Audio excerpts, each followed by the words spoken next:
Where'll you be going? Texas? Damn, son, where'd you find this? Go on, make it happen. And now here's Steve and Michelle. Welcome from the heart of Dripping Springs. We are Mallet and Michelle, hosted by me, Michelle Lewis, and Mr. Steve Mallet. Hello, Michelle. Hello, Steve. How are you? Good. Good. What a day already. It's been a day. Beautiful. It's a beautiful February going into March. Yep. Love it. This weather is beautiful, beautiful. This is the best time of year, maybe second best. I really like the fall, but this is a great time of year to be in Texas. My allergies are driving me crazy. Yeah, they do. Every year I go, oh, maybe I'll get away with it this year, but nope, they hit us every year. No.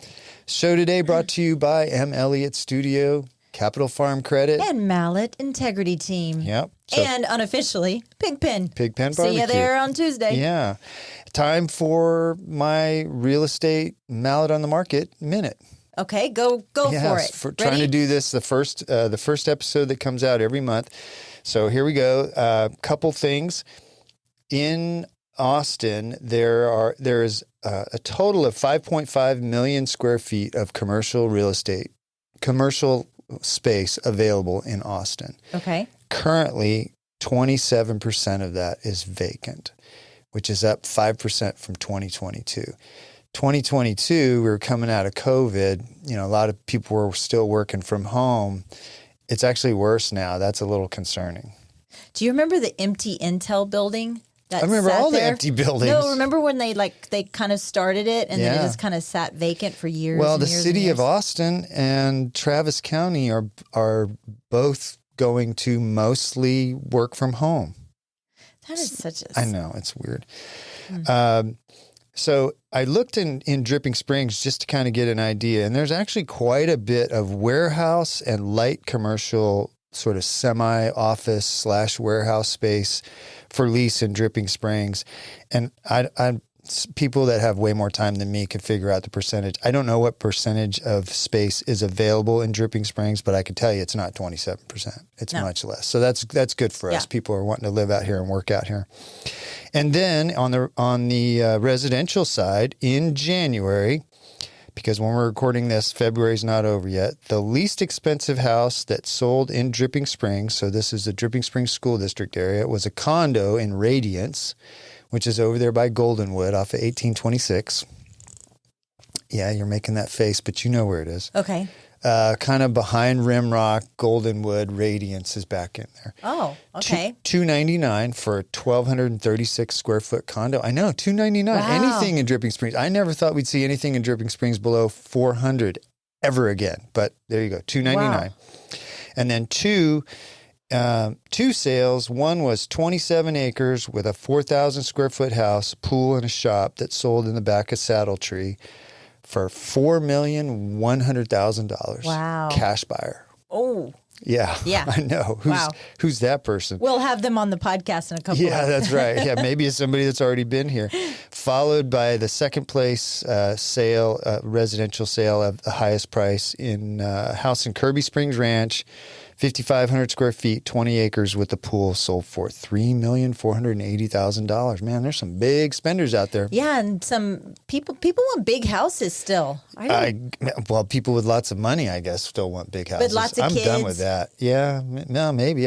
They may not have any kids at all. I don't know. My youngest child is about to close on her first house, so I'm very excited. How exciting, yeah. So 2 of your kids will own houses. Yes, and then hopefully whenever Tate gets to where he's going, he will be able to get his house, but he's going to med school, so they're trying to figure that out. Start them young. They'll make lots of money if they buy real estate. That's right. Hey, Steve, have you ever been to Norway? Not that I know of.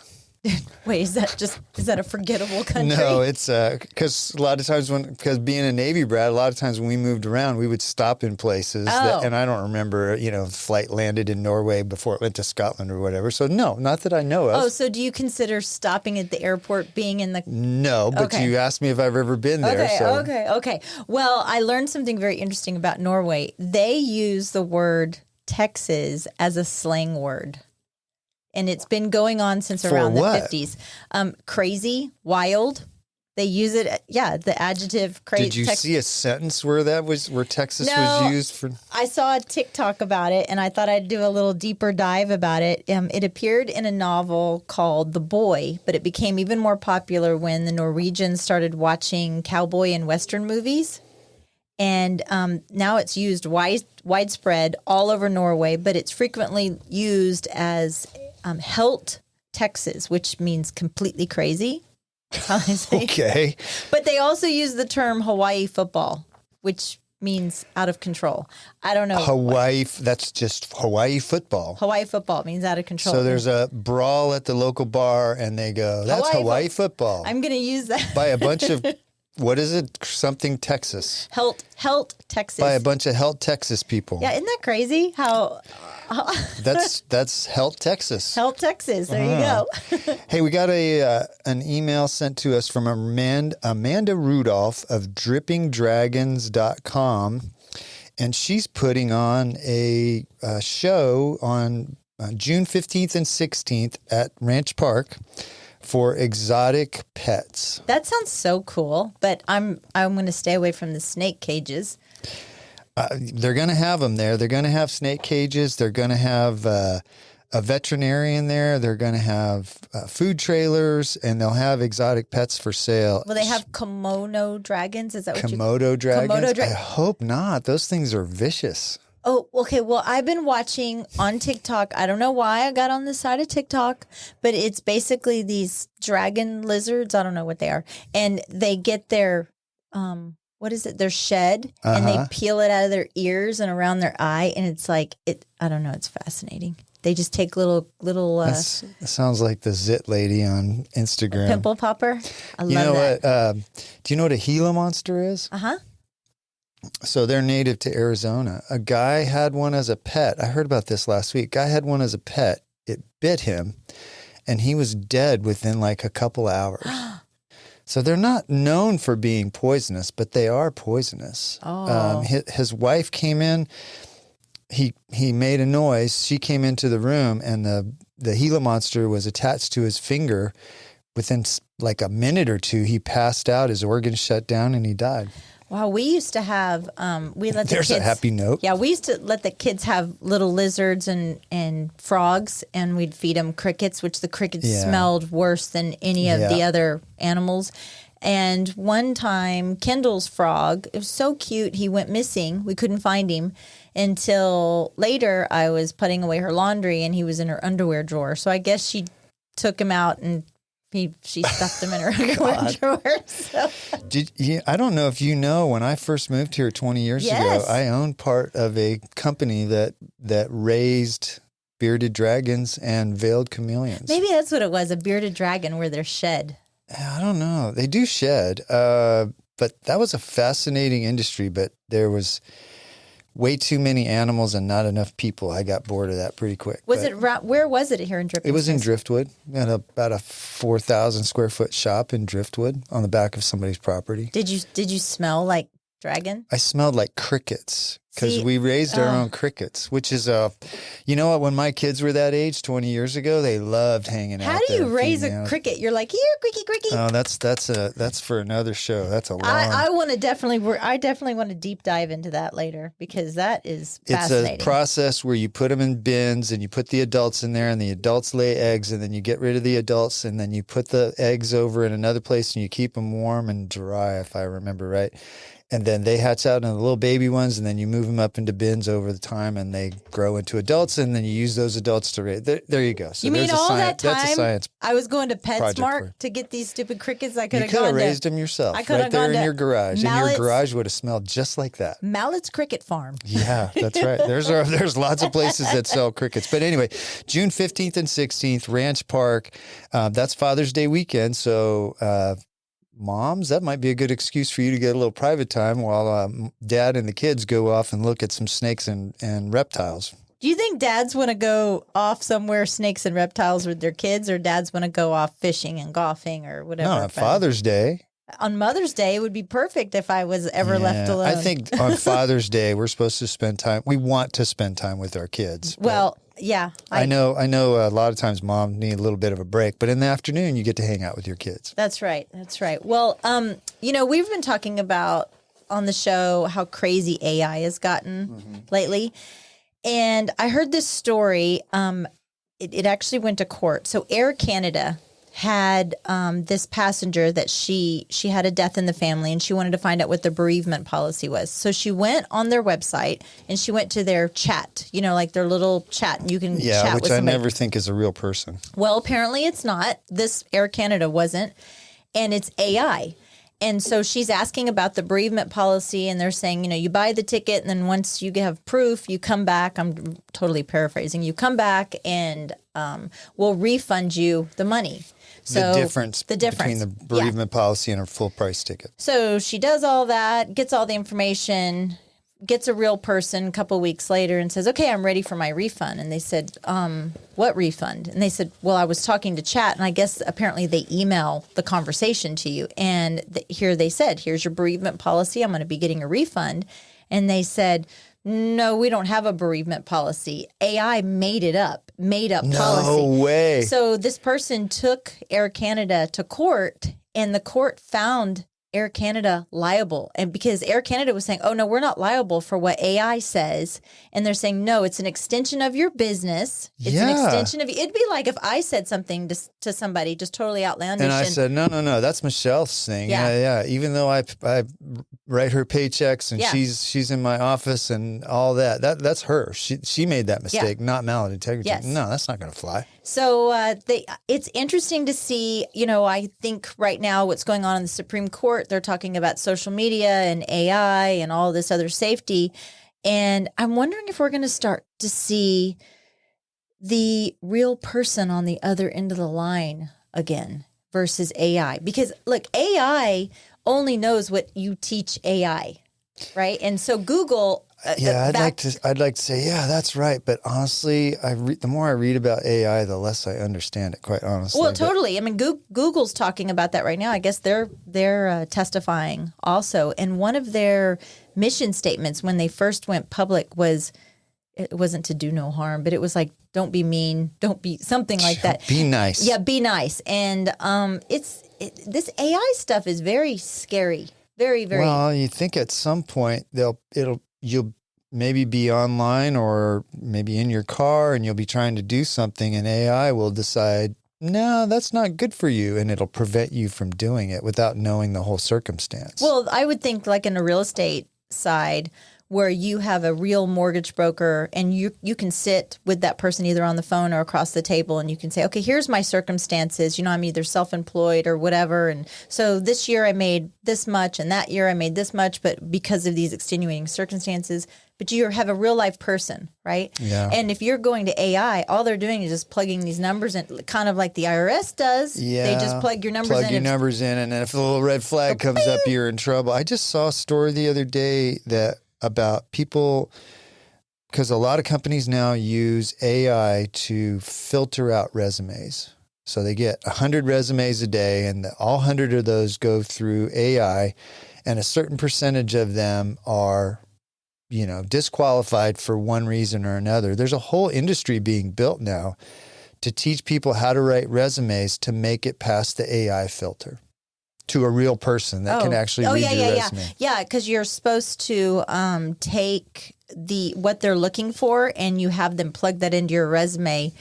Because then it'll pick, what is the word? I can't think of the word where it's like these buzzwords that it'll pick that up. I guess. I don't know. I didn't get down to the part where it told you what you actually needed to do. But I thought that was interesting now that we have AI that's supposed to help us out. And now we're already, even in this infancy stage, figuring out ways around AI to get what we want. Yeah, not true. Well, do you remember that story I did last week about the guy that ran the the Austin half marathon bouncing a basketball? Uh-huh. Well, piggybacking on that story, I found an article a couple days ago about other world records set in Austin, and I thought some of these were fascinating, and I'd love to hear your comments. My comments. Okay. Yes. Okay. So Rob Williams in 2000 made a bologna, cheese, and lettuce sandwich with olives on cocktail sticks using his feet. It took him 1 minute and 57 seconds to make. Wait. That's a world record. He did what? He made a bologna, cheese, and lettuce sandwich with his feet. Okay. So here's the question for you. Is there any situation that somebody could make you a sandwich with their feet that you would eat that sandwich?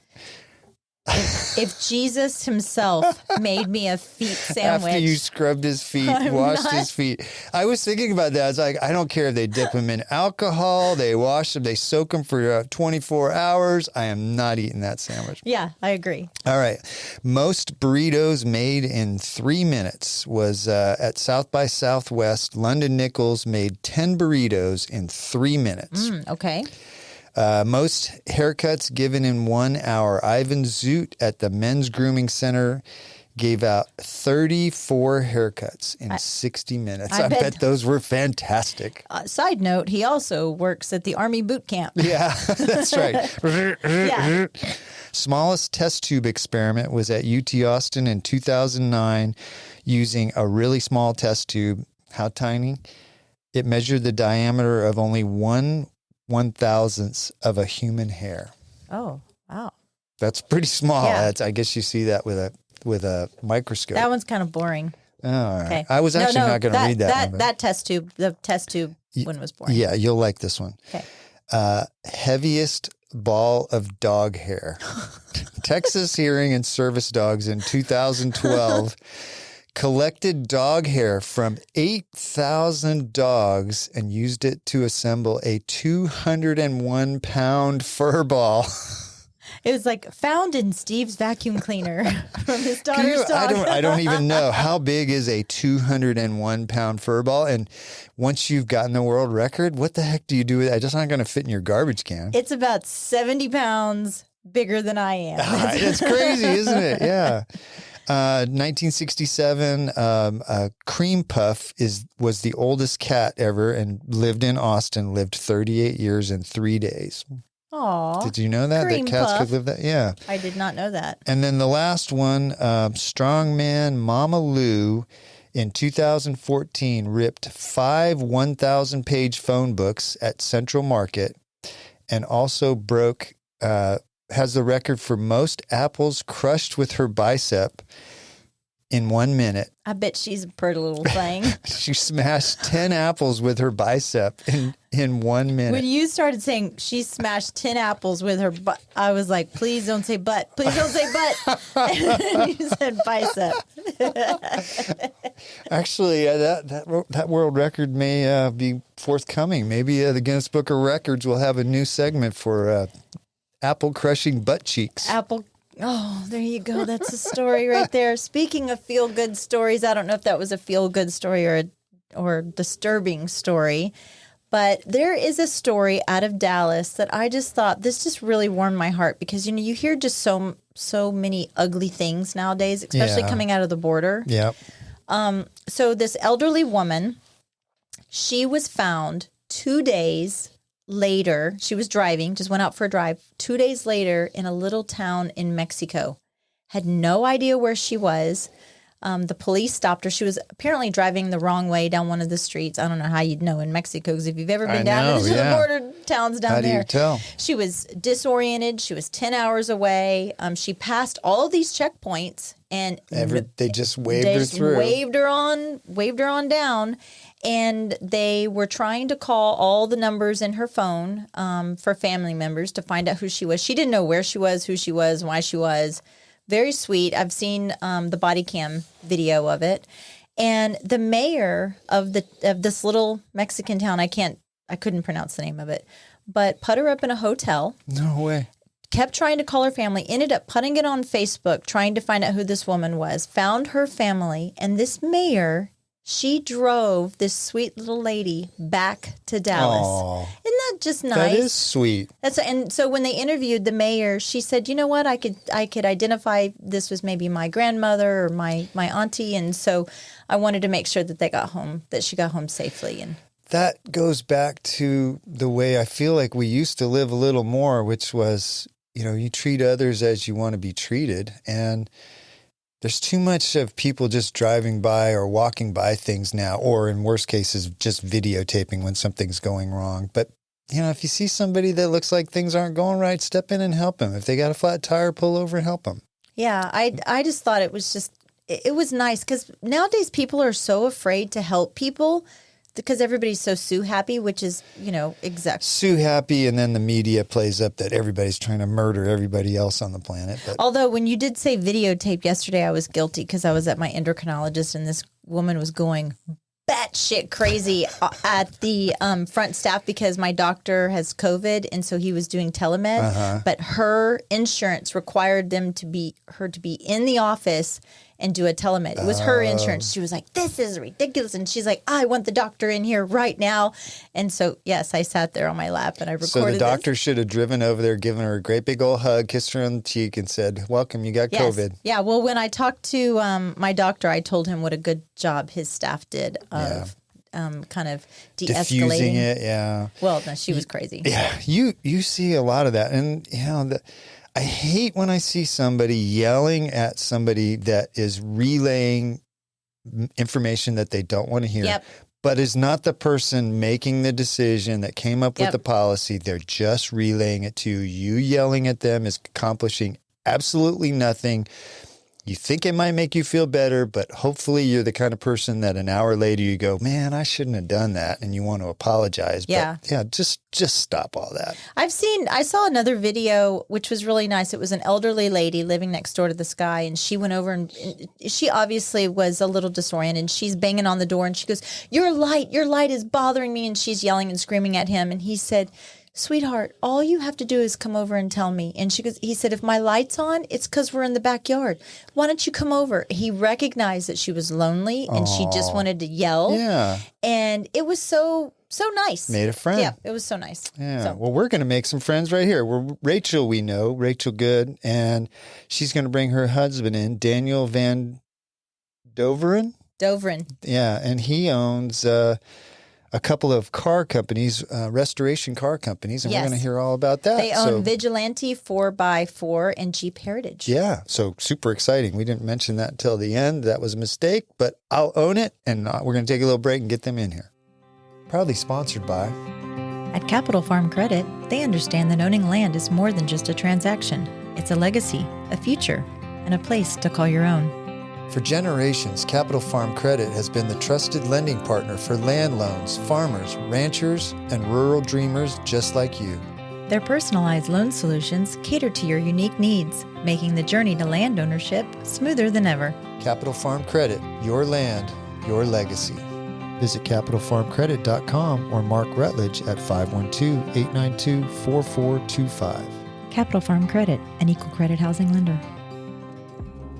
Interior design should be an investment in your life and home. Let M. Elliott Studio transform your space, where interior design meets excellence in Central Texas. Beyond just selecting colors and furnishings, team principal and owner, Montana Elliott, is a trained and licensed interior designer. With her knowledge of architectural principles, building codes, space planning, and design theory, her team will work with you to understand your needs and lifestyle. From concept to completion, M. Elliott Studio is committed to enhancing your space with a timeless and classic style. Ready to redefine your space? melliottstudio.com, 512-781-0224.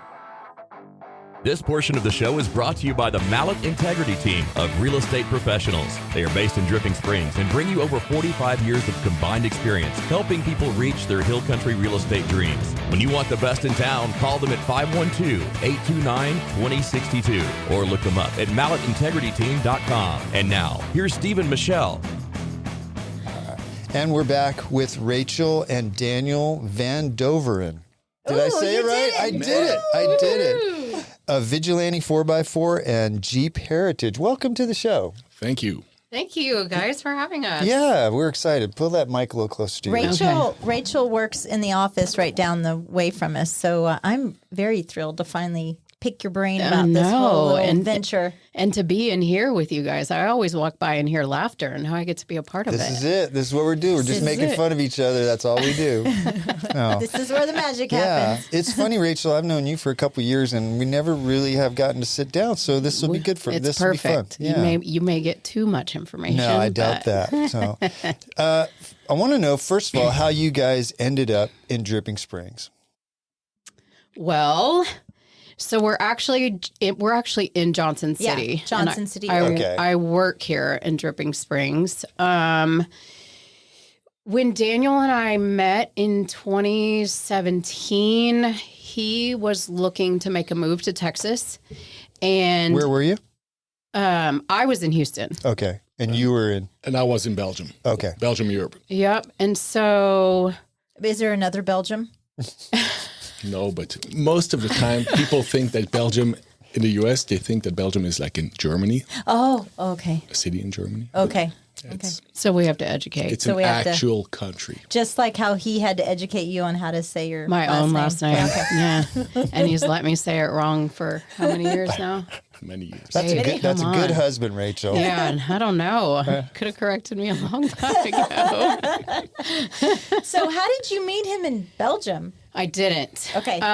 So Daniel and I, this is a fun story. I was living in Houston at the time, and I was going to see Blue Oyster Cult. I am a huge live music yeah. fan, and going to see Blue Oyster Cult with a girlfriend of mine, and of course was craving oysters. How could you not? And called my girlfriend and said, "Hey, you up for oysters before the concert?" She's like, I won't be ready. And I'm like, all right, well, I'm going to go by myself. And I pull up to my favorite oyster restaurant, and outside in the parking lot is this amazing Honcho J10 Jeep pickup. And from Texas, it's either a Ford, Chevy, maybe a Dodge. I had never seen a Jeep pickup in my life. Face to the glass, looking in. I'm like, man, this thing is awesome. Fast forward, I walk into the restaurant. When you're by yourself, you sit at the bar, and there's one seat left at the bar. And I look over, and there's this tall Viking-looking figure with long hair. He had long hair down to here. Not anymore. And he's talking with his hands, and I'm like, oh, this could go one of two ways. This guy could be really annoying, or he could be really fun. He's talking to the bartender. The bartender's laughing. So I sit down, and we kind of like side-eye each other, whatever. And I'm like, I'll take oysters and a beer, please. And he's like, oh, I just ordered oysters and champagne. And I was like, oh, that's very European of you. And then we just started chatting. And I sat there for 2 hours, and we just talked about all kinds of stuff. And I was like, man, I have a concert to go to. Do you want to go? Oh, yeah? Yeah. Do you want to go? And he's like, sure. Here's my phone. Here's my credit card. Buy my ticket. Let's go. And I'm like, hold up. Let me write my friend and make sure I can bring a third wheel. And she's like, yeah, bring him. Anyway, he was leaving for Belgium the next day, and we were pen pals for 40 days. Yeah. Well, she had your credit card number too, so there was on my phone to save information. Rachel, did you realize that he was driving that Jeep Honcho? So then we go outside because I had Ubered, knowing I was going to drink because I am responsible. And I'm like, holy beep. It's the Jeep. So I get to drive the Jeep. He's really trying to impress me, letting me drive the Jeep to the concert. Oh, yeah, right. Yeah. I forgot about that. Yeah. So then we stayed in contact. We were pen pals for, you say 40 days. Originally, he told me 40 days. He was gone for 8 weeks. And then in the midst of being in the pen pal, he's like, hey, I got to go pick up Remember a Jeep. me? Yeah. I got to go pick up a Jeep in, where was it? Kentucky? Lexington, Kentucky. You want to come with me on a road trip? $1,200 Jeep. $1,200 Jeep. $1,200. It's a nice tester. Yeah. Really?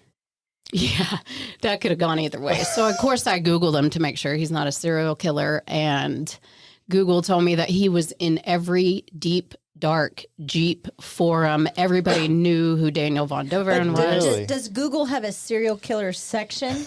Well, where I you figured look if to see- enough people know who he is, then we can at least report it Very true, later on true. Dateline. Okay. So So mother got my number. Oh yeah, GPS he didn't know it, but my everyone. mom was like tracking my phone. And anyway, we did this 5-day road trip. We go to pick up this Jeep, y'all. It's a banger. No AC, no radio. So there's no entertainment this whole way with a guy that I'm like, You just met. yeah, that we only spent like 24 hours together in person, not even 24, but now I'm going on a road trip with him. It sounds crazy now that I'm saying it out loud, but that road trip, again, I was like, man, this could go one or two ways. He could be really annoying. Did you haul that Jeep back or did you drive it drove back? it. You drove it back? We drove it. That was the whole part. And the Jeez, the wow. whole fun. Yeah, so I can't even tell y'all how many times it broke down, and he made it work every time, which is also really hot. I feel like that's part of his plan, right? And Why buy a $15,000 Jeep? Show you is my great. skills. by the end of that road trip, we were dancing around the Jeep, doing some mojo to try and make it work, and he wasn't annoying. It was actually a really fun trip. There were balances of silence that weren't uncomfortable, and there were funny stories to be told, and then it's jacking up the car and trying to get under it and fix the tire. But Daniel, like I hear this whole like love story in the making, and here you are, this crazy Texas woman driving right. across country. Yeah, what are you thinking? Yeah, what are you thinking? At what point she's dancing around the Jeep? It was, Magical. It was a whole build up, and it was an incredible story. And the truth of the matter is that we arrived in Houston. Lots of smoke coming out of the Jeep. And That's not a everything. joke. She was a little embarrassed with her neighbors and us pulling up in this rattle can. And she said, "Do you want to come in?" And of course I say yes. And literally since that moment up until now, we have lived together.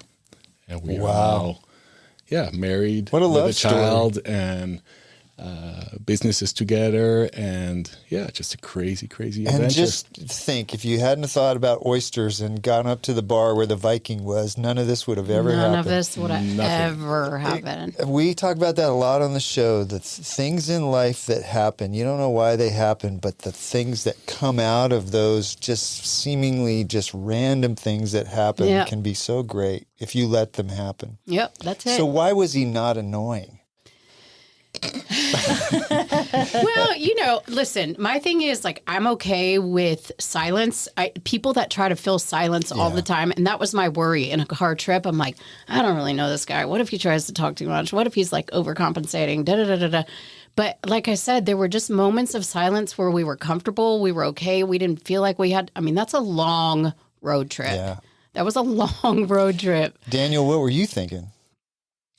This was, for me, it was the perfect combination of, getting to know each other and, kind of feeling each other's boundaries as well. And loving in the build-up, basically, right? So That's great. Was this 7 years ago? Is that what you said? How long ago was this? Yeah, we're coming up on 7 years. And so you were both in Houston at the time?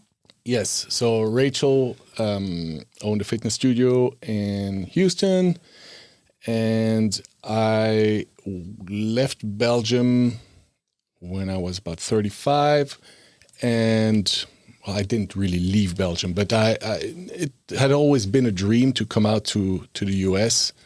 and to Texas and to combine basically passion, hobby, and build something, live off of that, basically, right? So... Because what were you doing before? Explain to them what you were doing before in Belgium. So I had a couple of tech companies that we started off when I was probably 17, 18 years old. Okay. And that built up. We had multiple partners and investors, and it was growing faster and faster. And at a certain point, I wanted to bring this to the U.S., and the board decided not to do that. Okay. And that really became a serious frustration for me because I knew that the market was there, and we could have been rich by now doing that. And So yeah, that was kind of the drop that boiled over, or how do you say it? And so I decided, okay, the Jeeps had always been basically an escape valve for me to release the stress from the daily life over in Belgium. So we'd always try to do road trips across the U.S. with friends, and then same story as with this $1,200 Grand Wagoneer. Do the road trip. Sometimes we did it with $500 vehicles as well. Jeez. From coast to coast. And of course, you start getting emotion and attached with the vehicle. And at the end of it, the trip, we said, okay, we'll put it in a container, bring it back to Belgium. And that's why Houston, right? Because you could ship it from Houston. Is that why Houston was kind of your hub? Houston was, Houston had the airport for us to travel back to Europe. And I always loved the Austin area. So the initial shop actually started in Columbus, which is right between Austin, Houston, and San Antonio. Okay. An old Ford dealership that got, we had some fun there, and we built up the team over there, and so on and so on. But so why Jeeps? I've never owned anything else than Jeeps. You've never owned anything other than Jeeps. Did you the very first car you bought? Did you say I want a Jeep, or did you just happen to get a Jeep and then the love came from there? I think it goes deeper in there. My father, my family always had Jeeps, and my father decided, I believe, probably when we were 14, 15, something like that, to step into one of those father and son projects and buy an old Cherokee Chief, a red Cherokee Chief, and to restore that. This was in Belgium? This was in Belgium. So, are there a lot of Jeeps in Europe? Not at all. But yeah, I mean, that was still possible. Nowadays, it would be really difficult to do it because just, the rules have changed so much. And rules and regulations. Regulation and the emission control. And you can't drive those vehicles into Brussels anymore, for instance, just because V8 and emissions and all of that. Yeah, right? You can't even drive them in there, or you have to pay some kind of heavy tax? It's finished. It's done. I think they do the same thing in London, don't they? A lot of European cities, it's that way. Daniel, how did you learn to work on these? Because what you do now is, I'm sure, very far from just starting. But how did you learn to go to the restoration part of this? It's a very, it's a very self-taught process. First of all, these road trips always enabled, knowledge on the road, right? And I have a business and technology degree that kind of gave me more of a framework for CAD engineering, for just all the cool stuff that we do today, right? Yeah. There's also there were two things that brought me over to the US. The first one, just the frustration of the love of these Jeeps basically not being addressed in a respectful way, in the same way that you do it with the Broncos, or that you do it with the Porsche, or that you do it. So it was basically an untouched market. People had been buying and selling them and just, keeping them on the road, but a true restoration company didn't exist in the US for these vehicles. So that was my entry point. Yeah. My business visa was built up also on developing that market out here, which we did, and that's what became Jeep Heritage as a classic restoration company. And Rachel, you're part owner in this company. And so did you believe in this right from the very start? Did you have any reservations? I'll say I've always been like a classic vehicle person. My dad and I used to go to all the classic vehicle shows, and the cool ones were always the four-wheel drive vehicles, right? But I think when I was younger, I wanted a Blazer or a Bronco. And so his passion for Jeep is so infectious that you can't help but be on board. And once I saw what he was doing, I'm like, oh, this guy, he's not messing around. Like, he builds every car like it's going to be his. The car that you get is going to be so perfect and so much thought is put into it. And I'll say this about Jeep. Jeep is like, here in the United States, it's one of the coolest vehicles. Everybody kind of has a connection to a Jeep. Everybody has a story. Somebody in high school had one, or you did some crazy thing on the beach or something like that with a Jeep. The problem with Jeep is that they never had the funds to really make it a top quality vehicle. And so there's a lot of room for improvement. And he saw that. He saw the beauty and the coolness in these vehicles, but also realized there's a lot of room for improvement. And so when he came here, and I'm telling you, we met right in the very beginning. He had just found the place in Columbus. I mean, I was all in, sleeves rolled up. We built a loft together. We painted the whole warehouse. I mean, we were sleeping up there around the clock, just building this. I mean, I was all in. Yeah. And then we'll catch up later with Vigilante and how that came about. But you could see his passion. Also, what he didn't mention is that he kind of has a little Texas fantasy, cowboys, cowgirls. So to land a Texas girl, he felt like he had hit the jackpot. Okay, 100%. That's awesome. That's great. Is that where you grew up? Did you grow up in Houston? I am a Texas girl, tried and true. I was born in Fort Worth, raised in Houston, went to school in Austin. So I'm like, Traveled all around the world. And traveled all around the world, which was also really important to him. Yeah. So it helped with the connection, right? Yeah, absolutely. Yeah. And now you have a little boy. So is he starting to get the same passion that Dad has? Oh, How old is he? 4 years old. 4 years old. I mean, he was walking past a wheel the other day, and he's like, Dad, that's a 5.9 wheel, and that's a Cherokee wheel, and that's way. He knows it's already. crazy. It's He crazy. gets to pick the car that we drive to school every morning. Oh, that's so it's great. a lot of shuffling of car seats, but I don't care. It's part of it, you know. Okay, we got to geek out for a while go more. right Daniel, ahead. are you doing most of the work yourself on these resto mods? So we have a team of about 10 people. Okay. But it's really important to me that I stay involved in the hands-on mechanical portion of the business.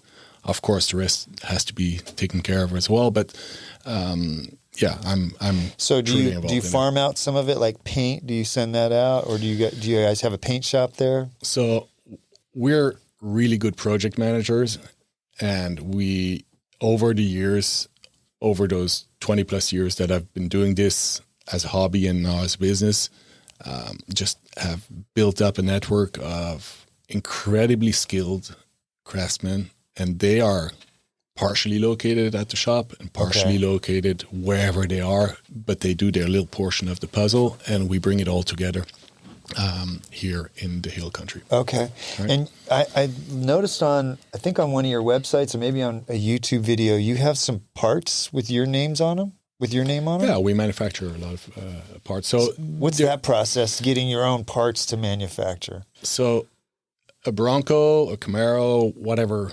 most of the big classic vehicles, you can literally build up from a catalog. You can buy all the pieces and bolt shells, them on, you can buy new chassis, you can buy custom wheels, you can buy crate engines, you can put it all together.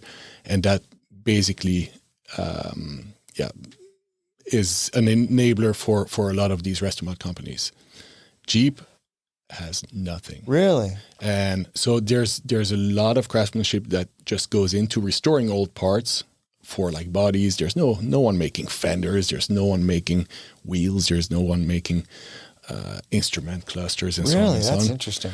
So part of the specialty and what makes Vigilante so special is that we've developed a product that is repeatable and that is sticking to a very specific formula that has been tested and that's bulletproof, and that is something that we can kind of put into a production mode, not being a one-off custom vehicle like most custom shops. Yeah. Do you go to like a Wildwood or something and say, hey, here's like for brake calipers, and say, here's our stuff. Can you make them? What's the manufacturing process? So we started off Vigilante by 3D scanning the entire bodies of the Wagoneers, the Cherokees, and the trucks. Okay. There's more coming up after that, but those are kind of the main iconic models that we address.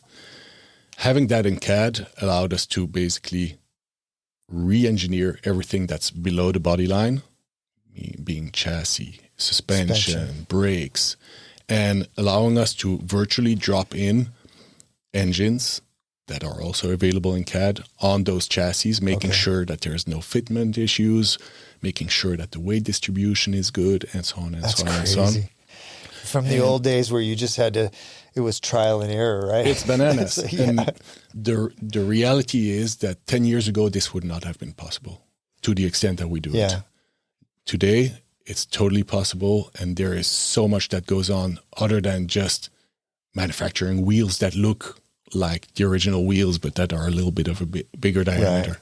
We have the possibility to bring climate control to the back area of the Wagoneers. It was always an issue. The climate control was always an issue in there. So basically, we're looking at each and every individual aspect of the initial technology and the original aesthetics that was allocated to the vehicle and reinforcing that, but always staying true to the iconic brand and the soul of the vehicle. Yeah. We don't want to see, crazy, aftermarket wheels on there, winches on there, interiors that are not, with diamond squares and I'm sure you have people glitter. that come to you that ask you for that. Sure, but they can find someone else to do it. Right? Oh boy, I like people that. Either get it and they go full in, or they're somebody else's customer. Exactly. Yeah. They can. There's enough custom hot rod shops out there that can take care of that. Yeah, and a lot of times those cars come out of there. They're like, almost like clown cars. They might look cool, but the performance generally isn't very good. To each their own. I mean, the style and the look, that's very personal. Yeah. But what we can guarantee, because we're building it to the same standards every time, is basically standardizing components, standardizing processes, standardizing like wiring harnesses. We'll build wiring harnesses for those vehicles specifically, tens at a time. Okay. And so we're able to basically make those parts, also have part numbers for them. If the vehicle gets serviced at the other side of the world and people need to have whatever, a coolant bottle or whatever it is that could possibly break down, we have all of that available as a basically parted, as a numbered item, and we can ship that out. Ship it out to them. The Jeep community kind of has like this massive cult following. And so did you go to that community or did the community go to you?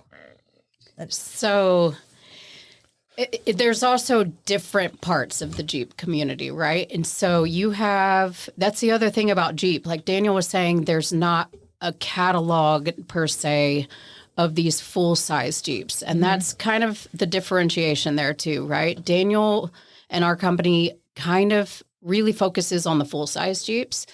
The Jeep community that you usually see are like today's Jeeps, like the Wranglers and the what's some other names for it? It's really like the Wranglers. And there are a bunch of Gladiators and so on and so on. The newer, kind of newer, but that's like a DIY crowd that they can do it themselves and they can fix and glitz and pump up their vehicles.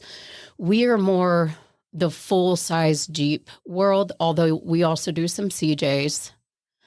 Some of the older CJ7s. So you're not leaving little duckies around on people's cars and things like that. No.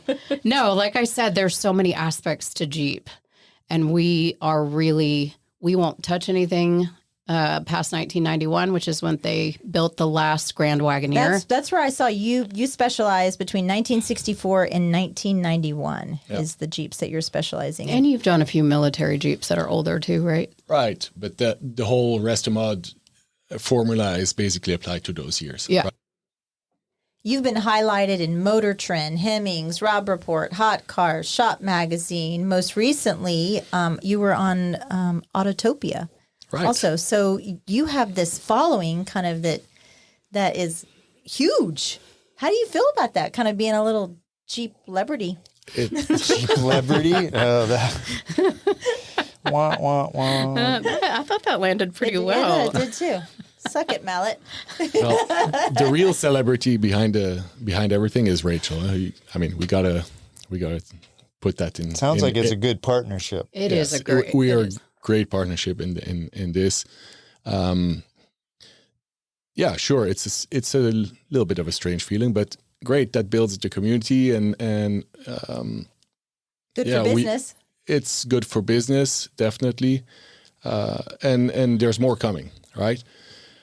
One of the aspects that I did want to mention is the whole reason why we started Vigilante is started off with basically Rachel's love for the old vehicle, but she's, you can restore an old vehicle to the max.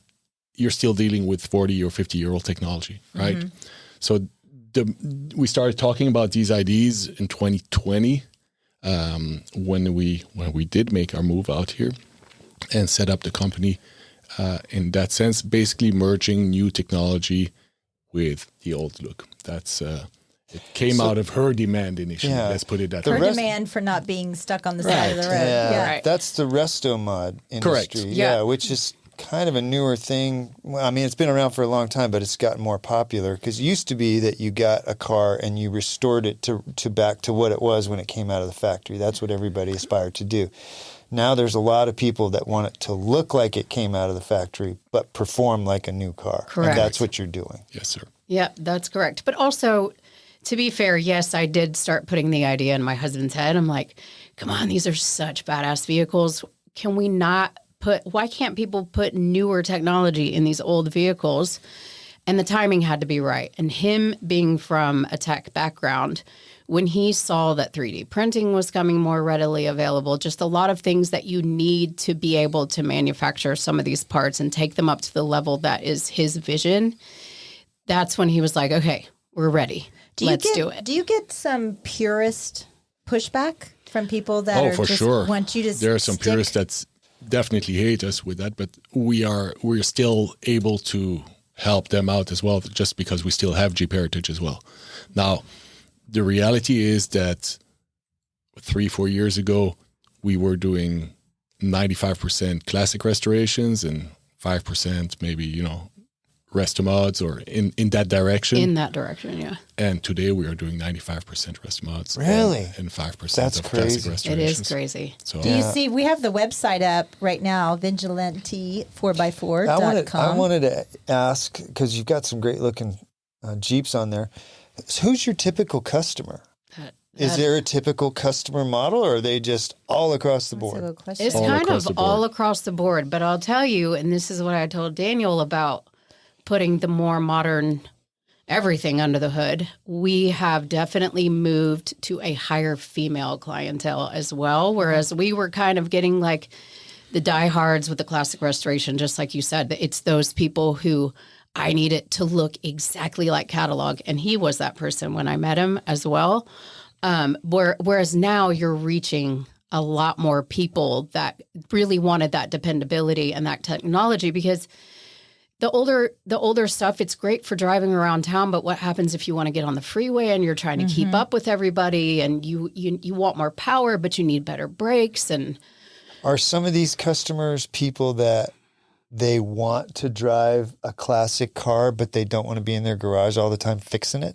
Most of the people that buy these cars want to use them as daily drivers, right? Yeah. They want to have they've had every single, G-Wagon, Range Rover, this, that, and they want something that's cool. And down the street from them, usually people have the Broncos and everything that's already been addressed. So having something that is different, like the Grand Wagoneer or the Cherokee Chief, it definitely stands out, and that's where we find our public. Basically. How hard is it to work on one of these? Put your blood, sweat, and tears in it from you're basically from the infantile stage, and then bye, baby, you're gonna go live somewhere else now. It's very, very, very satisfying because you put, so many thousands of hours in there, and then, people that step into this adventure with us, they understand it from day one, right? It's also not something that we have no inventory whatsoever. They cannot buy anything that's readily available from us. It is all built to order. So it's a long process. Right now, on average, how long? Right now, you're looking at over 3.5 years of build time. And the price on, you have a stage 1, stage 2, and stage 3. And stage 3 would be for Resto Mod, and that starts at $295K and up. What is the typical final cost? Your typical one is going to be between $350 and up. And is that including the donor vehicle? It includes everything. Yeah. So they don't bring you the car and then you spend $300,000. It's Usually it doesn't. It happens now and then, but there's really no point in doing that. Just because we have 30 or 40 cars out there that we can pick from and just get started immediately with. Yeah. Right. The Resto Mod thing is fascinating to me. Like the Singer Porsches, those things are hot right now, and they start at like $350 and up, just same prices as you. He's not taking any orders anymore. Yeah, he's just done. That's crazy. He's got 450 in the way for the moment. I want to ask you both what your money is no object. You can write a check for anything you want. What's the vehicle of choice? Any car in the world. Michelle's writing the check for it. Oh, I know. What is it? I know what he wants. I mean, I build it every day, so that's what I would want. You'd want a Jeep. Yeah, I would definitely, but I don't care about owning them just because. Yeah. I used to collect. In Europe, I used to have probably 20 or 30 cars. Were they all Jeeps? All Jeeps, of course, and all from these road trips and restored over the years and so on and so on. In order to make this whole, change of life and also to invest, and it's a heavy investment to get all of this done right. Most of it got sold. And honestly, I don't care about owning any Jeeps anymore because we always have something that needs to be test driven or it's something that's in the build. I'm you get to very experience all satisfied those cars and happy guy. We put about 1,000 to 1,500 test miles on each car before we deliver. To make sure nothing breaks. Yeah. What about you, Rachel? Gosh, I don't know what it would have been before, but I mean, it sounds cliche, but my dream vehicle would be one of these. Mine is specifically a 1977 Cherokee S package with the band on the side, 4-door, because we have a kid. The band on the side. Is there one of those? With the tribal band on the side. Oh. That one right there. This one? Yep. Oh, That's a 2-door. Is that your favorite? What's the favorite one you guys have restored together? So we did one for a client. We're actually in it today, so y'all will be able to take it. Oh, good. It's that navy blue and white one right there. That's a 4-door. It's a 77. I want a 76 because that's the year of greatness when I was born. So that would be my dream vehicle, to have it with a SRT 392 engine in it. That's great. I bet when you guys drive these around town, you're constantly being stopped by people that want to know what it is. You get a lot of thumbs up. Yeah. Really? You got to get ready for that. Yeah, but the beauty of it is they don't really understand what's going on under the hood. It really just looks still like a classic restoration. They don't know until you throw up the hood that they're mind blown, right? That everything is new under the hood. Yeah. Michelle, what's your dream car? It's a 1983 Yugo. No, I'm just kidding. with a 383 in it. That's great. What about you, Steve? Yeah, come on, Steve. What's yours? You're not getting away with not answering that. I actually saw my dream car in Dripping Springs about 2 weeks ago. It's a Porsche 911 GT3 RS in, I guess it's like a lime green. Oh, do you know what I'm talking about? Yep, very well. What a beautiful car. And it sounded amazing. Is that the one that we saw that was going back and forth? Yeah. And it was in lime green? It was lime green. Oh, it was the car. I couldn't believe it. We were coming back from lunch. They had a camera. Yeah, he looked like he was doing a YouTube video or something. Yeah, it had the carbon fiber bonnet and just gorgeous. But that would be my dream car. Mine changes, and whatever I say, then you make fun of. I thought you wanted a G-Wagon I like because a you wanted to G-Wagon. be a Russian gangster. Yeah, I do. I do like the G-Wagons, but I know that they don't have cup holders, so that's off. So do you guys do anything in your spare time other than, I mean, when you're not working on the cars and running the business, what do you guys do for fun? Plenty. Yeah. Oh, Yeah. well. I mean, we live literally down very close to the Pedernales Falls State Park. So Very that's close, our- 2 properties over. So we literally, spend Spend a lot of time there. pick up our son in school and just go for a swim. That's great. What is it like living here in the hill country compared to Belgium? I mean, Houston's a swamp. It's the armpit of Texas. But then you're... I'll define it like this. You better give me a moment to answer that. way. I switched over. Yeah, you did. Turn her mic off. So Belgium is about 300 days a year of gray skies and usually associated with water falling down. And Rain. this is about the opposite of 300 Yeah. days of blue skies. And, there might be a few clouds in there. But yeah, that was one of the main reasons why I chose Texas as well when I kind of restructured my life. Just because, you wake up, you can't wake up in the morning and not be in a good mood if you start with whatever you have out here. Yeah. It is so life-changing. So Also, when I met him, he said of every place that he had ever traveled, Big Bend National Park was one of his top That's a beautiful place. favorite Cool place. So, Not in July. no, definitely not. And what's funny is my late dad, that was his favorite place ever on the planet, but I never made it with my dad. Aw. And so he took me first. And it was just another very emotional mile ticker Did you go on to our Judge Roy relationship. Bean's that whole story about Judge Roy Bean? No. There's these little, that was my dad's favorite place as Oh. well. I've been to Big Bend more times than I care to mention. Do you ever take any Jeeps off-road out there? yeah, so every vehicle that we build, we try to, to put those test miles on there. It's the perfect Yeah, we drive ride out there. back and forth. Okay. Of course, we don't go off-road for, we want to preserve the paint and so on. But it's a perfect trip to, to have a little bit of freeway, have a little bit of, back roads. And usually we come back confident after that trip and, retorque everything, do an oil change, and then it's... Do you ever have anything break down when you're on those trips where you go and it's almost not catastrophic, but it's something that you just can't pull the toolbox out of the back? Less and less, right? On the classic restorations, yeah, sure. You'd have an old transmission that was rebuilt and something wasn't done right in there, and that will stop you. But since we're dealing with all new crate components, everything new, it literally can be serviced at any dealership if that were the case.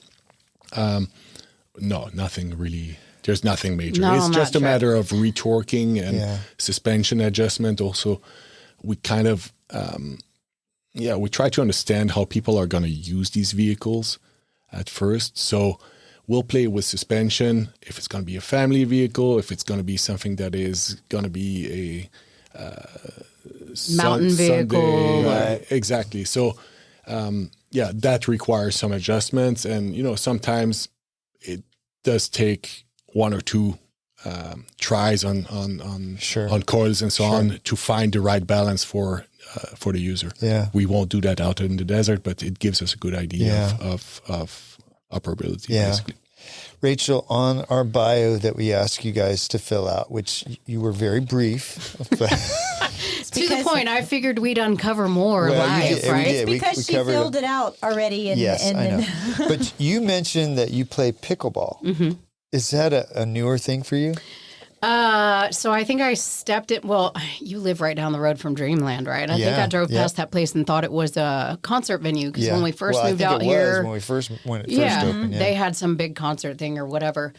And I'm also in real estate, and that's all about networking. And moving out here and starting our life over and not having that circle of friends, I was trying to find a way a fun way to start networking. And I am a competitive person, but I refuse to be competitive with my husband because Smart. things can be said and done that you can't undo. So I started doing pickleball kind of on my own and just horsed around a little bit off and on. And then I really got into it, had a few it's a lessons great and sport. clinics. Yeah. Do you play, Daniel? Yeah, now and then I do. Not as Yeah. much as Rachel, but I will step in when. I have about half a dozen of my friends that are my age, and they are like trying so hard to get me to play. I'm a little nervous because everybody I know just gets really wrapped up in it. I don't have enough time for. Did you to play add another. racquetball? You used to play I racquetball? did. I played racquetball. Todd- a lot when I Todd was loved younger, yeah. racquetball. You would love it. You would really love it. I just don't know where I'd fit it in Yeah. with everything else I'm doing. But I know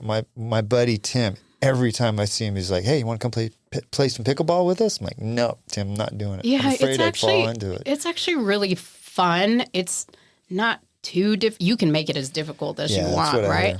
But also the community is super nice and people you show up for open play, you're talking to strangers, all of a sudden you're playing a 2-hour game with them Yeah. and so yeah, I don't have a lot of time, but for me, physical activity is super Yes. important for me to just be a better person It's mentally. important for everybody, so, whether they realize it or whether they not. realize it or not. And he's also very understanding of that I have to have my time Yeah. for me. So Anything in the future that you guys want to tell us about? Anything coming up, the projects or plans that you have? More models, more of the iconic models from Jeep. There's Scramblers, which was basically. So when you say more models, you mean you're going to start doing resto mods Correct. on other Jeep Right. models? Okay. So that implies the full scan of the vehicle and just the whole engineering aspect of that. What's a scrambler? Is that? A Scrambler is a CJ8. long wheelbase CJ. Do you have Okay. one in here? No, there's No, not. because Where are you procuring most of these? The donor vehicle, basically. Yeah, the donor vehicle. You have no idea. There's just people are just because they know what we do and the extent to to which we do it. They basically, they are really happy to just give us a call when they're fed up with a vehicle and say, "Oh, it's important to me that this car gets the right life. I'll sell it to." And some people, will understand that, we start with vehicles that will get completely stripped down and so on. So it doesn't matter whether it's a $5,000 or $50,000 vehicle to us.